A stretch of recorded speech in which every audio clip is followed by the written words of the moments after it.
अस्सलाम वालेकुम जी, मैं हूं सर रिजवान। आज हम पढ़ेंगे सेकंड ईयर के चैप्टर 2 के एमसीक्यूज। चलिए एमसीक्यूज नंबर 1 में देखते हैं। एमसीक्यूज नंबर 1 में पूछा गया है F X is equal to X X is called. देखें, अगर कोई भी फंक्शन ऐसा है जिसमें अगर आप हर एक्स की जगह पे एक्सपोर्ट करें और आंसर भी एक्स ही आ जाए तो ऐसे फंक्शन को क्या कहते हैं? आइडेंटिटी फंक्शन कहते हैं। ठीक है, तो सी सही इसका आंसर हो जाएगा। चलिए नेक्स्ट एमसीक्यूज की तरफ चलते हैं। नेक्स्ट एमसीक्यूज में बोला गया है set X belongs to R, यानी कि एक x है, एक आपको x की वैल्यू पता करनी है इस तरीके से कि x जो है वो रियल नंबर से बिलोंग करता हो। तो रियल नंबर कितने होते हैं? जितने भी नेगेटिव वैल्यूज हैं या जितने भी पॉजिटिव नंबर हैं वो सब के सब क्या है? रियल नंबर है। ठीक है, तो लेकिन माइनस इन्फिनिटी और इन्फिनिटी के अलावा, तो सी सही आंसर है। अच्छा, अब इसमें स्मॉल ब्रैकेट वाले पे आपने करना है कि ये ए जो आंसर आ रहा है इसमें इसमें भी माइनस इन्फिनिटी टू इन्फिनिटी, लेकिन इसमें लार्ज ब्रैकेट लगा हुआ है। तो इसका मतलब क्या होता है? आप ऑप्शन ए देखें तो ऑप्शन ए में भी आपको माइनस इन्फिनिटी टू इन्फिनिटी दिया हुआ है, लेकिन ऑप्शन ए आंसर नहीं है। इसकी वजह क्या है? क्योंकि इसमें बड़ा ब्रैकेट लगा हुआ है। इसका मतलब ये होता है कि तमाम के तमाम नंबर माइनस इन्फिनिटी से इन्फिनिटी तक जो है वो रियल नंबर है, जबकि ये आंसर रॉन्ग है। ठीक है, इसका सी सही आंसर है।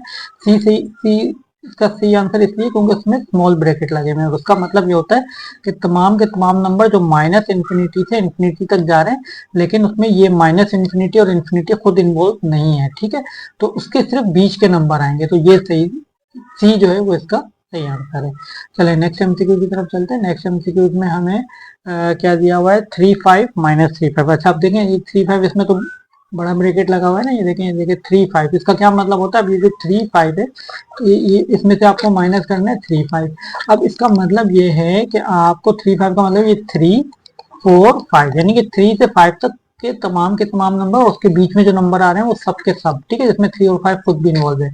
और इसका मतलब होता है कि 3 और 5। ठीक है, अब इसका मतलब ये होता है कि ये 3 और 5 इन्वॉल्व नहीं है, खाली 4 इन्वॉल्व है। ठीक है, क्योंकि स्मॉल ब्रैकेट लगा होता है, इसका मतलब ये कि जो नंबर इधर लिखे होते हैं ना इसमें वो इन्वॉल्व नहीं होते, इसके बीच के नंबर लिखने होते हैं आपको। तो 3 और 5 के बीच में खाली 4 आ रहा है। जब आप इन दोनों को माइनस करेंगे तो 4 से 4 कट जाएगा और पीछे आपके पास आंसर क्या आ जाएगा? पीछे आंसर आ जाएगा 3 और 5 आंसर आ जाएगा। ठीक है, तो यानी इसका डी सही आंसर है। ठीक है, तो इसका जैसे कि हमारे पास बाकी जैसे 3 और 5 इसमें डी में आ रहा है, सी में भी आ रहा है, लेकिन देखिए सी में बड़ा ब्रैकेट लगा हुआ है। बड़ा ब्रैकेट का क्या मतलब होता है? जैसे इसमें देखें, अगर आप यहाँ बड़ा ब्रैकेट लगा हुआ है 3 5, इसका मतलब होता है 3 4 5, यानी 3 और 5 के दरमियान के सब नंबर। और बी में देखें तो स्मॉल ब्रैकेट लगा है और उसका मतलब होता है कि 3 और 5 छोड़ के उसके बीच के नंबर। ठीक है, तो ये दोनों तो नहीं हो सकते, तो इसका मतलब डी सही आंसर है, जिसमें आपको ये कर्ली ब्रैकेट लगा हुआ है, जिसका मतलब सिर्फ 3 और 5 ही आएंगे और इसके बीच के नंबर नहीं आएंगे। ठीक, चलें जी, अब हम चलते हैं एमसीक्यूज नंबर 4 की तरफ। अच्छा, एमसीक्यूज नंबर 4 जो है इसमें ये इनकम्प्लीट एमसीक्यूज दिया हुआ है, इसमें कुछ गलती है, एमसीक्यूज सही तरीके से पूरा लिखा हुआ नहीं है इसमें जो है। अब क्वेश्चन क्या पूछ रहे हैं ये तो बताया नहीं गया, इसमें सिर्फ एक बता दिया कि आर जो है वो क्या है? X Y belongs to R है और वाई की वैल्यू 5। अब पूछा क्या है कि आपको फाइंड आउट क्या करना है, वो बताया नहीं गया है। ठीक है, लेकिन बुक में इसका सही आंसर ए दिया हुआ है, तो इसका मतलब ये है कि आपको इसकी डोमेन निकालनी होगी। ठीक है, अब इसमें दो चीजें हो सकती हैं, या तो वो या तो एग्जामिनर आपसे डोमेन पूछ लेगा या इसकी रेंज पूछ लेगा। लेकिन बुक में चूंकि आंसर इसका ए दिया हुआ है, इसका मतलब इसकी डोमेन आपको निकालनी होगी। तो इसका मतलब आपको इसकी डोमेन निकालनी होगी। क्वेश्चन में कुछ इनकम्प्लीट है, तो अगर इसकी आपको जैसे अगर वो डोमेन पूछ लेता है, फॉर एग्जाम्पल इस डोमेन विल बी, अगर वो डोमेन पूछ रहा है तो इसका मतलब उसका सेट ऑफ रियल नंबर है।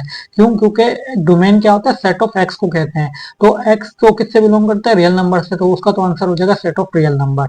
लेकिन अगर वो डोमेन के बजाय पूछ ले रेंज के, आप बताएं इट्स रेंज विल बी, के रेंज क्या होगी, तो फिर इसका आंसर 5 होगा, क्योंकि वाई की वैल्यू क्या है? 5 है, तो फिर इसका आंसर 5 हो जाएगा। ठीक है, और एक्स चूंकि आर से बिलोंग करते हैं तो सेट ऑफ रियल नंबर हो जाएगा। लेकिन चूंकि क्वेश्चन इनकम्प्लीट है तो अब पता नहीं है क्वेश्चन पूछना क्या चाह रहा है एग्जामिनर। तो इस तरह का एमसीक्यू वैसे आपको देंगे नहीं, क्योंकि इनकम्प्लीट एमसीक्यू तो नहीं आएगा। तो आप इसको छोड़ना चाहें तो छोड़ दें, क्योंकि ये इनकम्प्लीट एमसीक्यू है। लेकिन बुक के पीछे जो आंसर दिया हुआ है वो ए आंसर दिया हुआ है, तो उस लिहाज से फिर इसका क्वेश्चन ये बन जाएगा कि शायद वो डोमेन पूछना चाह रहे हैं। ठीक है, तो ये इनकम्प्लीट एमसीक्यूज है, तो इसको आप छोड़ दें। नेक्स्ट एमसीक्यूज की तरफ चलते हैं। अच्छा, नेक्स्ट एमसीक्यूज में हमें पता करना है कि फंक्शन इवन है, ओड है, लीनियर है। तो क्या कैसे पता चलता है किसी भी फंक्शन का वो इवन है या ओड? तो आपने क्या करना होता है, उस फंक्शन में हर एक्स की जगह पे माइनस एक्स पुट करके देखना होता है। अब देखें, अगर ये क्वेश्चन है, मैं इसमें हर एक्स की जगह क्या पुट कर रहा हूँ? Minus x. ठीक है, हर एक्स की जगह पे क्या पुट कर रहा हूँ?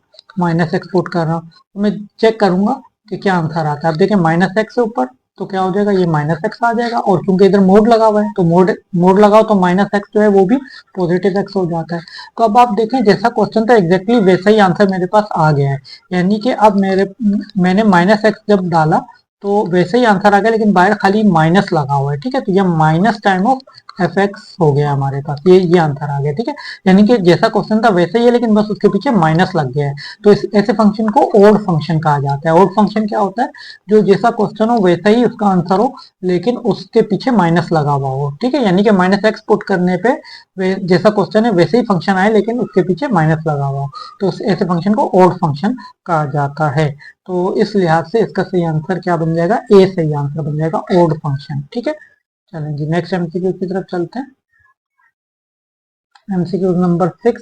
अच्छा, एमसीक्यू नंबर 6 में हमें क्या दिया हुआ है, एमसीक्यू नंबर 6 में बोला हुआ है F X is equal to 4 की पावर एक्स। ठीक है, आपको एक फंक्शन दिया हुआ है और आपको फाइंड आउट क्या करना है, आपको F x plus one minus F x find out करना है। तो एफ एक्स तो है, अब हमें और क्या चाहिए, एफ के अंदर एक्स प्लस वन, यानी कि हर एक्स की जगह पे मुझे एक्स प्लस वन पुट करना है।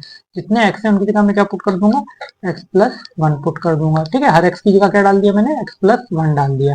तो इस तरह ये दोनों फंक्शन मेरे पास आ गए और मुझे फाइंड आउट क्या करना है, F x plus one find out करना है, माइनस एफ एक्स भी फाइंड आउट करना है। तो मैं वैल्यूज डाल देता हूँ। तो एफ एक्स प्लस वन की value four x plus one, यहाँ आ जाएगा फोर पावर में एक्स प्लस वन, और यहाँ पे क्या आ जाएगा, एफ एक्स की जगह आ जाएगा फोर एक्स। ठीक है, ये वैल्यूज, ये दोनों वैल्यूज, ये और ये दोनों वैल्यूज मैंने पुट कर दी हैं।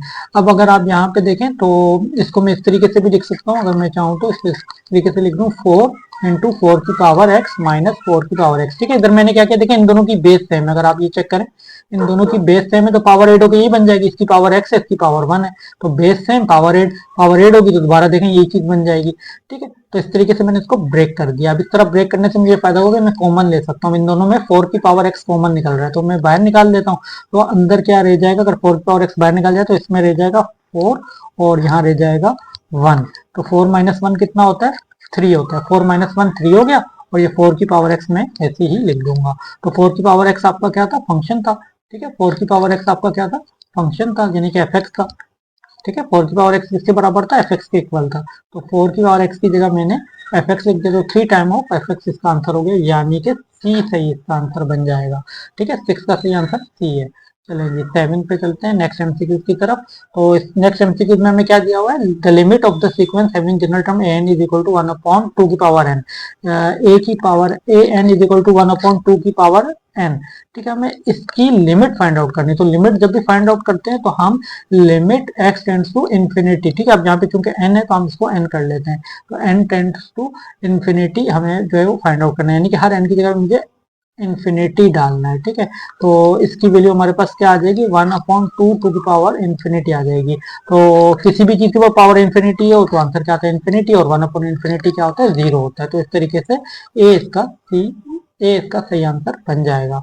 चलें जी नेक्स्ट एमसीक्यू की तरफ चलते हैं। नेक्स्ट एमसीक्यू में हमें क्या दिया हुआ है, limit x tends to zero, limit x tends to zero sine A X divided by X. ठीक है, फाइंड आउट करना है। अच्छा, अगर limit x tends to zero हो तो जो साइन के साथ एंगल है, देखिए साइन के साथ एंगल क्या है, एक्स, जो एंगल हो वही अगर एंगल नीचे आ जाए तो आंसर बना जाता है। यानी जैसा एंगल साइन के साथ है मुझे वैसा ही एंगल नीचे बनाना है, तो इधर ए एक्स है तो इधर भी एक्स होना चाहिए। तो इसको मुझे ए से मल्टीप्लाई और ए से डिवाइड कराना पड़ेगा। अगर मैं ए से मल्टीप्लाई और डिवाइड कराऊंगा तो इसका फायदा क्या होगा कि जब मैं लिमिट लगाऊंगा तो ये पूरी वैल्यू, ये वाली पूरी वैल्यू वन बन जाएगी। ठीक है, पूरी वैल्यू वन बन जाएगी क्योंकि सन के साथ जो एंगल है वो एंगल नीचे है। तो जैसे मैं अप्लाई करूंगा लिमिट तो ये वाली पूरी वैल्यू वन बन गई और पीछे क्या रह गया, खाली ए रह गया। तो वन ए जा ए, तो ए इसका सही आंसर होगा, यानी कि बी ऑप्शन जो है वो सही है। चलें जी नेक्स्ट एमसीक्यू की तरफ चलते हैं। नेक्स्ट एमसीक्यू में हमें क्या दिया हुआ है, limit x tends to three दी हुई है।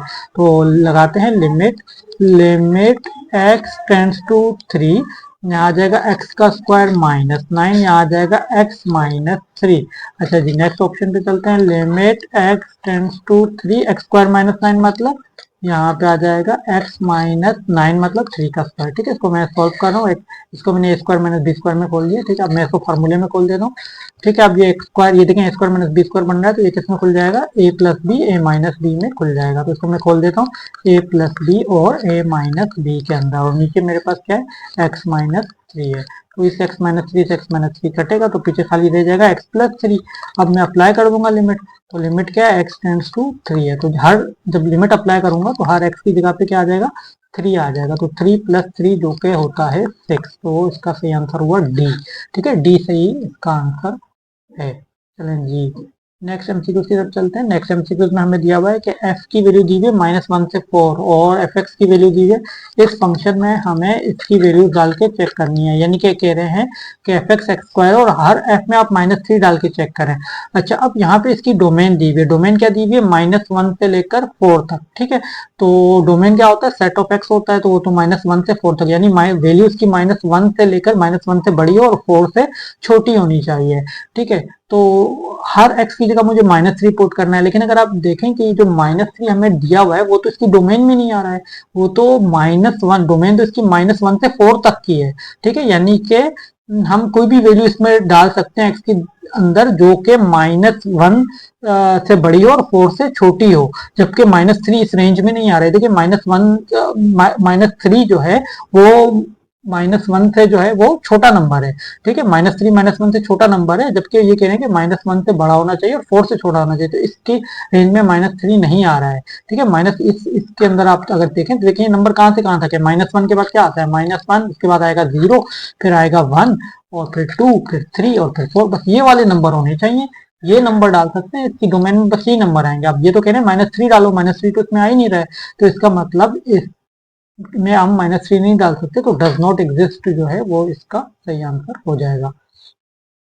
ठीक है, सी सही आंसर है इसका। चलिए जी, नेक्स्ट एमसीक्यू की तरफ चलते हैं। नेक्स्ट एमसीक्यू में हमें क्या दिया हुआ है, नेक्स्ट एमसीक्यू में हमसे कह रहे हैं कि लिमिट एक्स एच दिया हुआ है। ठीक है, H tends to 0 sine pi upon 2 plus H. ठीक है, पाई अपॉन 2 प्लस एच, तो हर एच की जगह मुझे, अगर मैं अप्लाई करूंगा लिमिट, तो हर एच की जगह मुझे क्या डालना है, 0 डालना है।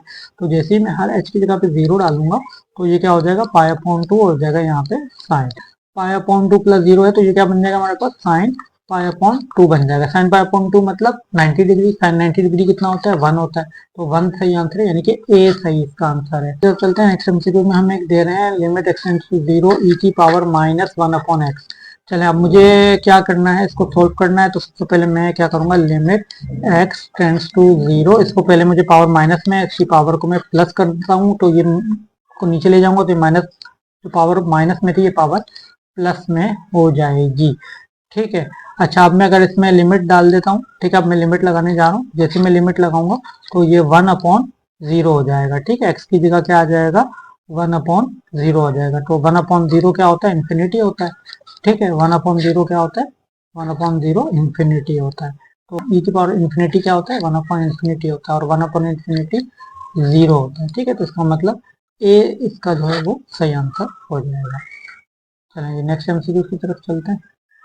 अच्छा, नेक्स्ट एमसीक्यू में हमें क्या दिया हुआ है, limit x tends to C F X exist if and only if. अब कह रहे हैं कि लिमिट एग्जिस्ट कब करती है, जब उसकी राइट हैंड लिमिट और लेफ्ट हैंड लिमिट इक्वल हो, यानी कि limit x tends to C positive is equal to limit x tends to C negative होगा, यानी सी सही आंसर है, जिसमें पॉजिटिव लिमिट और नेगेटिव लिमिट, यानी कि राइट हैंड लिमिट और लेफ्ट हैंड लिमिट इक्वल होगी तभी तो लिमिट एग्जिस्ट करेगी, तो सी इसका सही आंसर होगा। चलें जी, नेक्स्ट नेक्स्ट में हमने क्या करना है, 14 एमसीक्यू से, तो इसमें हमें लिमिट एक्स एन दिया हुआ है, एन टेंड्स टू इंफिनिटी और 1 प्लस 1 अपॉन एन के ऊपर पावर दी हुई है -7n। अच्छा, अब हमने यहाँ पे क्या करना है, यहाँ पे हमने पावर जो यहाँ पे नंबर होता है ना, जैसे n है, तो इसी का रेसिप्रोकल बाहर होना चाहिए, नहीं मुझे यहाँ पे n चाहिए। समझ आ रही है बात, देखें जैसे यहाँ पे 1 प्लस 1 अपॉन एन है ना, तो इसी का रेसिप्रोकल मुझे, 1 अपॉन एन का रेसिप्रोकल क्या है, n अपॉन 1, तो इसका रेसिप्रोकल बाहर मुझे चाहिए, तो यहाँ, लेकिन यहाँ पे -7n है, तो इसका मतलब -7 में यहाँ लगा दूंगा। ठीक है, अब मैं लिमिट लगाऊंगा, जैसे ही मैं लिमिट अप्लाई करूंगा तो ये जो पूरा टर्म है ये वाला, यहाँ से लेकर ये, ठीक है, लिमिट लगाऊंगा तो ये जो चीज है, ठीक है, ये चीज यहाँ से लेकर यहाँ तक, ये क्या बन जाएगी, ई बन जाएगी। ठीक है, इसके ऊपर पावर क्या लगेगी, -7 लगेगी, तो e की पावर -7 जो है, यानी ए जो है वो इसका सही आंसर हो जाएगा। लिमिट ऑफ द सीक्वेंस, देखिए एक सीरीज दी हुई है, उसकी लिमिट हमें फाइंड आउट करनी है, तो सबसे पहले चेन टर्म का फॉर्मूला बना लेते हैं। तो अगर आप देखें तो ये वाली टर्म जो है ये फर्स्ट टर्म हो जाएगी आपकी, ठीक है। ये सेकंड टर्म है, ये आपकी थर्ड टर्म है, ये आपकी फोर्थ टर्म है। तो अगर आप फार्मूला अगर इसका बनाना चाहें तो देखें, ये जो पावर है वो एक पीछे चल रही है। जैसे 2 है, यहाँ 1 है, यहाँ 3 है, तो यहाँ 2 है, यहाँ 4 है, तो यहाँ 3 है। तो यानी कि पावर एक पीछे चल रही है। तो यानी कि जो पाई के ऊपर पावर चल रही है वो कैसे चल रही है, वो एन में से एक कम चल रही है और माइनस में भी है, ठीक है। तो माइनस भी लगा दें, ठीक है। पाई के ऊपर जो पावर चल रही है, एक तो वो माइनस में चल रही है तो इसलिए माइनस लग गया, और एन माइनस वन मतलब कि जो भी nth टर्म है, जो सेकंड टर्म है, जैसे सेकंड टर्म में तो पावर 1 है यानी एक कम है, ठीक है। जो भी टर्म का नंबर होगा उससे एक कम पावर है, n माइनस वन, ठीक है। तो ये इसका जो है nth टर्म निकालने का फॉर्मूला बन जाएगा, ठीक है। अब अगर मुझे इसको इस पे लिमिट अगर लगानी है, ठीक है, लिमिट मुझे इसकी फाइंड आउट करनी है, तो क्या हो जाएगा, इसको मैं इन्फिनिटी ले लूंगा और इसको इसके नीचे 1 है, इसको उल्टा कर देंगे पहले। तो जब उल्टा करेंगे तो ये क्या हो जाएगा, 1 ऊपर चला जाएगा और पाए नीचे आ जाएगा, और यहाँ पे जो पावर माइनस में थी वो अब प्लस की हो जाएगी, ठीक है। अब अगर मैं इस पर लिमिट लगा दूँ तो n की जगह क्या आ जाएगा, n की जगह पर इन्फिनिटी आ जाएगा, ठीक है। इन्फिनिटी आ गया -1, तो माइनस इन्फिनिटी -1 इन्फिनिटी होता है, और किसी भी चीज़ के ऊपर पावर इन्फिनिटी हो तो आंसर इन्फिनिटी ही आता है। या इन्फिनिटी आ जाएगा, तो और 1/इन्फिनिटी क्या होता है, 0। इसका मतलब बी इसका सही आंसर है, ठीक है। चलें जी नेक्स्ट एमसीक्यू की तरफ चलते हैं। नेक्स्ट एमसीक्यू में हमें क्या दिया हुआ है, which of the following represent parametric function. Parametric equation वो होती है कि जिसमें एक्स और वाई एक दूसरे पर डिपेंड नहीं करते, बल्कि एक्स और वाई दोनों ही किसी थर्ड वेरिएबल पे डिपेंड कर रहे होते हैं। तो इसका मतलब x is equal to f t और y is equal to g t, यानी कि सी जो है वो इसका सही आंसर हो जाएगा। चलें जी 17 पे आ जाए, 17 एमसीक्यूज। इसमें हमें क्या दिया हुआ, हमें एक इक्वेशन दी हुई g x is equal to 3x+2।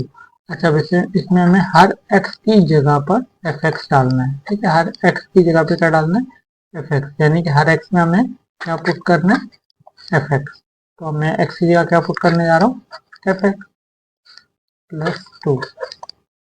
तो कह रहे हैं कि अगर आप हर x की जगह पे g की इक्वेशन में हर x की जगह पे अगर एफ एक्स पुट करते हैं तो आंसर क्या आएगा, x आएगा। तो यानी कि इसका आंसर क्या आएगा, x आएगा।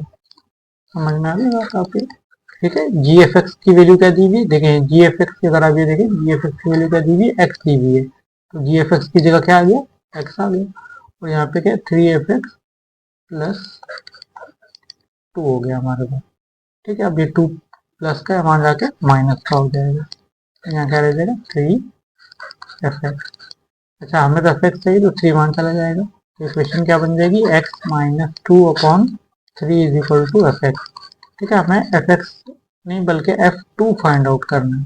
तो क्योंकि f2 फाइंड आउट करना है तो हम क्या करेंगे, हर x की जगह पर 2 डाल देंगे। तो यहाँ पे भी हर x की जगह पे क्या आ जाएगा, 2 आ जाएगा, ठीक। जैसे मैं x में 2 पुट करूंगा तो हर x की जगह 2 आ जाएगा, तो 2 से 2 कट जाएगा, तो आंसर क्या आ जाएगा, f2 का आंसर आ जाएगा 0, ठीक है। 3 2 - 2 0 हो गया, और 0/3 भी 0 हो गया। तो इसका मतलब C जो है वो इसका सही आंसर है।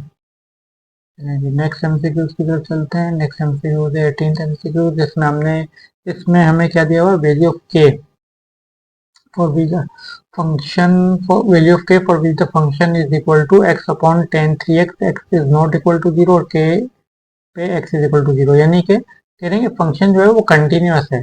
तो x की वैल्यू 0 पे फंक्शन कंटिन्यूअस है, तो फंक्शन कब कंटिन्यूअस होता है, जब वो फंक्शन उसकी राइट हैंड लिमिट और उसकी लेफ्ट हैंड लिमिट इक्वल हो। तो इसका मतलब यह है कि अब ये फंक्शन जो है ये खुद तो x इज इक्वल टू 0 पे तो ये फंक्शन है, तो इसकी राइट हैंड लिमिट और लेफ्ट हैंड लिमिट जो है वो ये वाली होगी, ठीक है। ये वाली जो है ये x is not equal to 0 जो है वो राइट हैंड लिमिट और लेफ्ट हैंड लिमिट में आ जाएगा, ठीक है। तो अगर मुझे राइट हैंड लिमिट पे, तो मैं इसको भी बना लेता हूँ, एक राइट हैंड लिमिट हो जाएगी आपकी, एक में आपका फंक्शन आ जाएगा, ठीक है। फंक्शन जो है वो आ जाएगा, और एक में आपका लेफ्ट हैंड लिमिट आ जाएगी, ठीक है। तो राइट हैंड लिमिट आपकी किस में आएगी, इसमें आ जाएगी, क्योंकि जो राइट हैंड लिमिट होती है वो x के करीब तो होती है लेकिन x के एग्जैक्ट इक्वल नहीं होती। तो ये जो x is not equal to 0, इसका क्या मतलब है, x is not equal to 0 का मतलब कि ये x के करीब होगा लेकिन 0, मतलब x की वैल्यू 0 के करीब तो होगी लेकिन 0 एग्जैक्ट नहीं होगी, तो फिर ये लिमिट में आएगी। ठीक है, तो ये इक्वेशन क्यों मैं लिमिट में डाल रहा हूँ, क्योंकि ये एक्स की इधर वैल्यू जीरो के करीब है लेकिन एग्जैक्ट जीरो नहीं है, लेकिन फंक्शन में वैल्यू एग्जैक्ट जीरो होती है तो यहाँ के आ जाएगा। लेफ्ट हैंड लिमिट में भी वैल्यू जीरो के करीब तो होगी लेकिन एग्जैक्ट जीरो नहीं होगी, तो नॉट इक्वल टू जीरो वाली इक्वेशन राइट हैंड लिमिट और लेफ्ट हैंड लिमिट में आ जाएगी। अब ये दोनों तो एक ही हैं, राइट हैंड लिमिट, तो किसी भी एक को कंपेयर कर लेते हैं। तो ठीक है, तो के किसके बराबर हो जाएगा। अच्छा, अगर हम यहाँ पे हम लिमिट डाल देंगे, इस पे तो लिमिट भी लगेगी। लिमिट क्या है, एक्स टेंड्स टू जीरो है।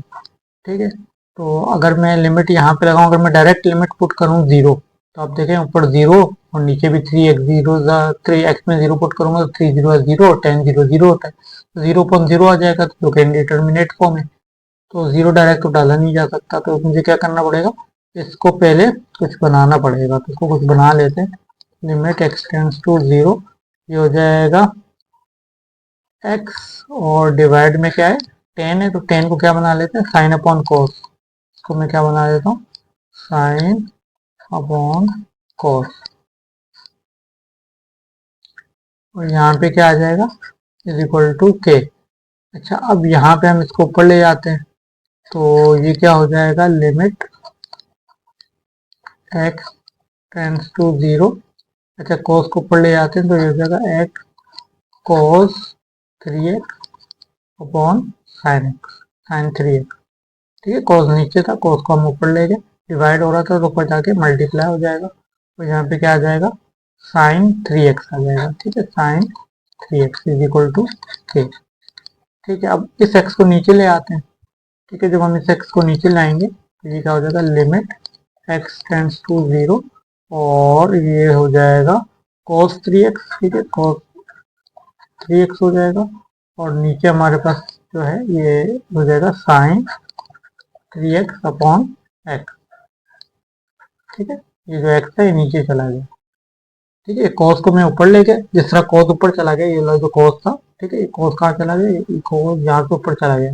ठीक है, जिस तरह कॉस ऊपर जा सकता है इसी तरह एक्स भी नीचे आ सकता है। ठीक है, बस जगह मैंने चेंज कर दी, कॉस को ऊपर ले गया, एक्स को उसकी जगह नीचे ले आया। चलिए जी, यहाँ पे आ जाते हैं, तो कॉस जिस तरीके से ऊपर गया था इसी तरह एक्स भी नीचे आ गया है।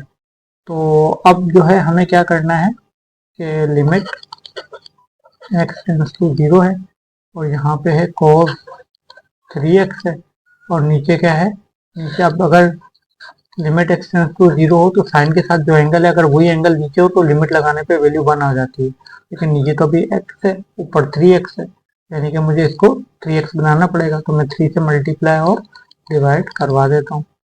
अच्छा, आप मल्टीप्लाई और डिवाइड करूँगा, आप देखें जो साइन के साथ एंगल था वही एंगल मुझे नीचे मिल चुका है। ठीक है, तो अब मैं लिमिट लगा सकता हूँ, तो लिमिट पहले सेपरेट कर लेते हैं। Limit x tends to zero जो है वो हमारी cos थ्री एक्स के साथ भी है। ठीक है, और नीचे भी लिमिट हमारी लगी है, limit x tends to zero हमारी इसके साथ भी है, sine three x upon three x. ठीक है, यहाँ पे भी। अब जब मैं लिमिट लगाऊंगा तो लिमिट लगाने पे और यहाँ पे मल्टीप्लाई बाय थ्री भी। ठीक है, लिमिट लगाऊंगा तो हर एक्स में जीरो पुट कर दूंगा तो थ्री जीरो का जीरो हो जाएगा, तो वैल्यू क्या आ जाएगी, जैसे मैं लिमिट अप्लाई करूंगा cos थ्री जीरो का जीरो हो जाएगा, और इधर तो जैसे ही लिमिट लगेगी तो जो एंगल नीचे साइन के साथ जो एंगल है वही एंगल नीचे है, तो ये वाली वैल्यू पूरी की पूरी वन बन जाएगी, तो पूरी की वैल्यू वन बन जाएगी, और आगे थ्री है, तो cos थ्री जीरो का जीरो होता है, तो cos जीरो की वैल्यू क्या होती है, वन होती है, और वन थ्री का थ्री होता है, तो वन अपॉन थ्री इसका आंसर हो जाएगा। ठीक है, डी इसका सही आंसर हो जाएगा। नेक्स्ट एमसीक्यू में हमें क्या दिया हुआ है, limit x tends to zero one minus x power में वन अपॉन एक्स। अच्छा, जो यहाँ पे फंक्शन है उसी का रेसिप्रोकल ऊपर होना चाहिए, तो क्या बना देते हैं, इसको वन प्लस माइनस एक्स कर देते हैं, और ऊपर जो है, अब ऊपर जो है वन अपॉन एक्स है और यहाँ पे माइनस एक्स है, तो क्या करें फिर, ऊपर माइनस लगा के, इधर अगर मैं ये माइनस लगाऊंगा तो इधर भी माइनस लगाऊंगा। ठीक है, अब माइनस माइनस मिलके देखें दोबारा प्लस ही बनेगा। ऐसा किया इसलिए ताकि जो इधर साइन है वही साइन यहाँ पर होना चाहिए, तो ये तभी हो सकता है कि जब हम यहाँ माइनस लगाएंगे तो फिर हमें यहाँ पर भी माइनस लगाना पड़ेगा। तो आप जब लिमिट अप्लाई करेंगे तो लिमिट अप्लाई करने पे क्या हो जाएगा, ये वाला जो टर्म है ये पूरा यहाँ से लेकर यहाँ तक ये ई बन जाएगा। ठीक है, ये वाली वैल्यू जो है ये पूरी यहाँ से लेकर ये वैल्यू जो है ये ई बन जाएगी। तो इसकी जगह क्या लिख देंगे, ई, और ऊपर -1 लगा हुआ है वो लगा रहेगा। तो ई की पावर -1 यानी कि डी जो है वो इसका सही आंसर हो जाएगा। तो नेक्स्ट एमसीक्यू की तरफ चलते हैं। नेक्स्ट एमसीक्यू में हमें इसका फार्मूला बताना है, सेक एच इनवर्स एक्स का आपको फार्मूला बताना है। तो इसका फार्मूला आपको याद ही करना पड़ेगा, तो ये आप याद कर लीजिएगा, बी जो है वो इसका सही आंसर है। ठीक है, चलें हमारे एमसीक्यू खत्म हो गए हैं। आपको वीडियो अच्छी लगी हो तो लाइक कर दीजिएगा और चैनल को सब्सक्राइब भी कर दीजिएगा। Thanks for watching.